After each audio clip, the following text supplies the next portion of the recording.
Hey, good morning everybody, and I do mean early good morning. It is about 2:30 a.m. Thursday, July 1st. That's right, it is July, which means for me, I am 24 days away from my 31st birthday. I am a day away from my nephew's 15th birthday. And of course that means we're 3 days away from the 4th of July. But anyway, the reason for this audio is the fact that I'm doing an audio review of this past Monday's Monday Night Raw on USA Network. Now usually guys like J-Dub and Spinnernet and Radius 2X and Wrestling King and ADTV Wrestling, usually sometimes I will do it maybe a couple of hours afterwards or even the next day. The reason I haven't been doing it I didn't do it actually this past Monday night or early Tuesday morning or even yesterday, which was Wednesday particularly. The reason I didn't do it is because we had some personal family situations to take care of, and that's all I'm going to say. But now, getting on to this past Monday night's Raw. Basically, the whole anonymous GM thing is still going, believe it or not, despite how you feel about it. And instead of just having a laptop in front of Michael Cole on the announce table, instead we have a and this sounds crazy. We have a podium set up for the anonymous GM. That's right, a podium set up for the anonymous GM.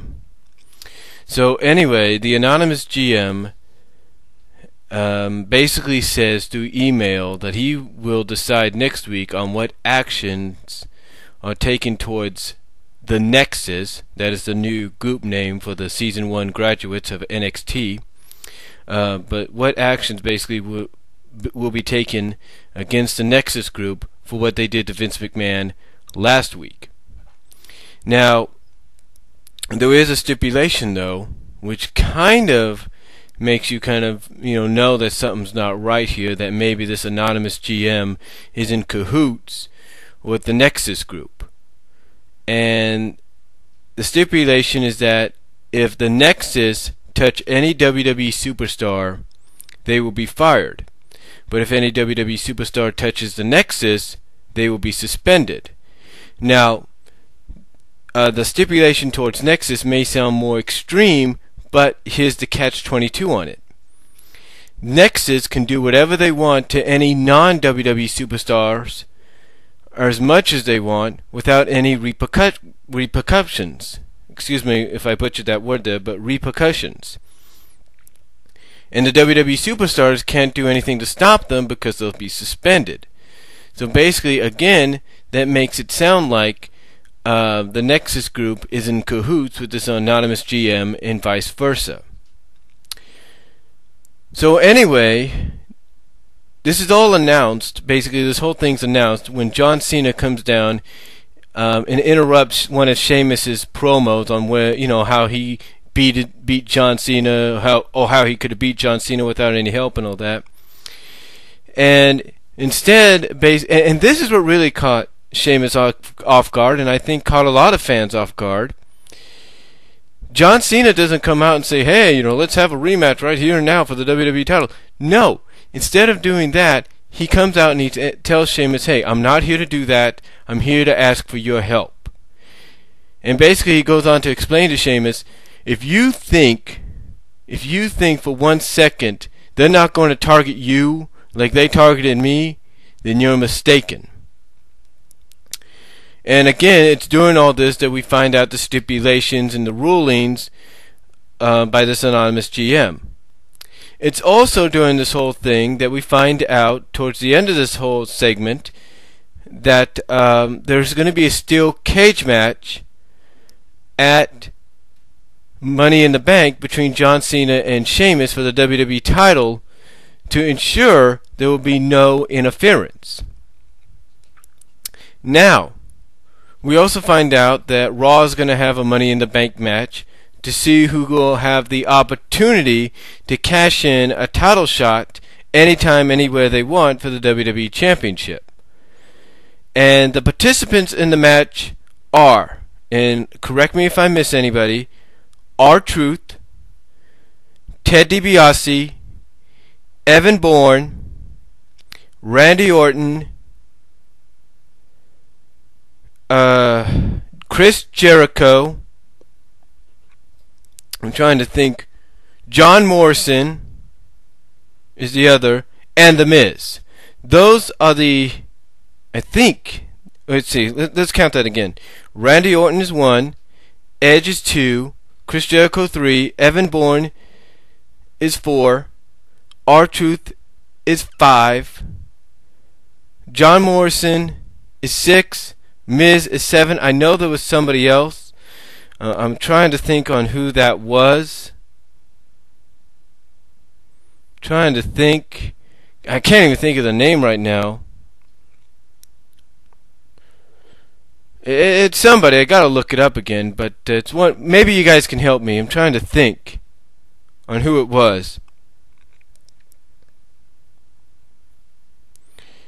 I can't really think of it right now. But yeah, so far those are the ones that I know are in Money in the Bank. R-Truth, John Morrison, Evan Bourne, Chris Jericho, Edge, Randy Orton, Ted DiBiase. Oh yeah, there he is, Ted DiBiase. I think that's who I said. Did I say him earlier? I might have missed him.